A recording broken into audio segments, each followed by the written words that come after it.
నమస్తే, welcome to మనం TV. నేను మీ పవన్ బెస్వాడ. క్రిమినల్ కేసుల్లో కొన్నిసార్లు ఏమీ తెలియని నిర్దోషులు కూడా శిక్షకు బలవుతుంటారు. రోజులు, నెలలు, చివరికి సంవత్సరాలు కూడా జైలు గోడల మధ్య మగ్గిపోతుంటారు. తాజాగా జపాన్లో ఓ వ్యక్తి తాను చేయని తప్పుకు 55 ఏళ్లు జైలు శిక్ష అనుభవించాడు. చివరకు నిర్దోషి అని తెలిసి కోర్టు విడుదల చేసింది. ఇది ఎక్కడైనా సహజమే కదా అనుకుంటున్నారా? ఇక్కడే ఒక ట్విస్ట్ ఉంది. ఇన్ని సంవత్సరాలు అనవసరంగా జైలు జీవితాన్ని అనుభవించినందుకు అక్కడి ప్రభుత్వం 1200 కోట్లను చెల్లించాలని తీర్పునిచ్చింది. అసలు అతను ఎందుకు అన్ని సంవత్సరాలు శిక్ష అనుభవించాడు? ఎన్ని సంవత్సరాల తర్వాత అతడు నిర్దోషి అని ఎలా తెలిసింది? అన్ని 100 కోట్లు ఎందుకు ఇచ్చారో ఈ వీడియోలో తెలుసుకుందాం. అది 1966 జపాన్లోని షిజుయోకా పట్టణంలో ఇవావో హకమడా అనే ఒక 30 ఏళ్ల మాజీ బాక్సర్ పొట్టకూటి కోసం ఒక సోయా సాస్ తయారీ కంపెనీలో పనిచేస్తున్నాడు. 2 సంవత్సరాల తర్వాత ఇవావో పనిచేస్తున్న కంపెనీ ఓనర్ కుటుంబాన్ని ఎవరో హత్య చేశారు. పోలీసులు వెంటనే దర్యాప్తు మొదలుపెట్టారు. ఈ హత్యలు జరిగిన కొద్ది రోజుల్లోనే ఇవావోను అనుమానితుడిగా గుర్తించారు పోలీసులు. ఇవావో ఆ కంపెనీలో పనిచేసేవాడు కాబట్టి అతనిపై సందేహం వచ్చింది. ఇవావోను అరెస్టు చేసినప్పుడు అతను తనను తాను నిర్దోషిని అని చెప్పుకున్నాడు. కానీ పోలీసులు అతన్ని 20 రోజుల పాటు విచారించారు. ఆ సమయంలో ఇవావోను చిత్రహింసలు పెట్టి హత్యలు చేశానని ఒప్పుకునేలా చేశారు. అతని వాంగ్మూలాల్లో కూడా తాను ఆ కుటుంబాన్ని చంపాడని రాసుకున్నారు. ఆ రోజుల్లో జపాన్లో పోలీసుల విచారణలు చాలా కఠినంగా ఉండేవి. ఒప్పుకోలేదని చెబితే శారీరకంగా, మానసికంగా హింసించడం జరిగేది. అందుకే ఇవావో కూడా ఆ ఒత్తిడికి లొంగిపోయి తాను చేయని నేరాన్ని ఒప్పుకున్నాడు. ఇక కోర్టులో పోలీసులు ఆధారంగా చూపిన ఒక ముఖ్యమైన సాక్ష్యం రక్తం మరకలున్న బట్టలు. ఈ బట్టలు హకమడవని, హత్యలు జరిగిన రోజు అతను వాటిని ధరించాడని చెప్పారు.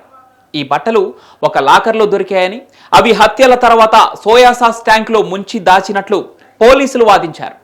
ఈ సాక్ష్యం ఆధారంగా 1968లో షిజుయోకా జిల్లా కోర్టు ఇవావోను దోషిగా తేల్చి మరణశిక్ష విధించింది. అయితే ఈ కేసు అక్కడితో ముగియలేదు. ఇవావో జైల్లో ఉన్న సమయంలో ఇవావో కేసు గురించి కుటుంబీకులకు పలు సందేహాలు మొదలయ్యాయి.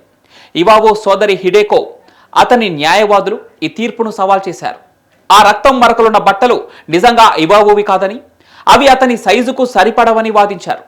అసలు ఆ బట్టలు చాలా చిన్నవిగా ఉన్నాయని, ఇవావో లాంటి బాక్సర్ శరీరానికి అవి సరిపోవని చెప్పారు. అంతేకాదు, హత్యలు జరిగిన రోజు నుంచి ఆ బట్టలు దొరికే వరకు చాలా రోజులు గడిచాయి. అలాంటప్పుడు రక్తం మరకలు ఎలా స్పష్టంగా ఉంటాయని ప్రశ్నించారు. కానీ కోర్టు దాన్ని పెద్దగా పట్టించుకోలేదు. ఇక సంవత్సరాలు గడిచాయి. ఇవావో జైలులో ఒంటరిగా చిన్న గదిలో రోజులు గడిపాడు. జపాన్లో మరణశిక్ష ఖైదీలను చిన్న చిన్న గదుల్లో ఉంచుతారు. వాళ్లకు బయట ప్రపంచంతో సంబంధం చాలా తక్కువగా ఉంటుంది. ఈ సమయంలో ఇవావో మానసిక స్థితి దెబ్బతినటం మొదలైంది. ఆ సమయంలో విచిత్రంగా ప్రవర్తించడం చేశాడని రిపోర్ట్లు కూడా చెప్పాయి. కానీ అతని సోదరి హిడేకో మాత్రం కేసును వదలలేదు. ఇవావో కోసం న్యాయం కోరుతూ పోరాటం చేస్తూనే వచ్చింది. 1980లో జపాన్ సుప్రీంకోర్టు ఇవావో మరణశిక్షను ఖాయం చేసింది. కానీ అప్పటికీ ఇవావో శిక్ష అమలు కాలేదు.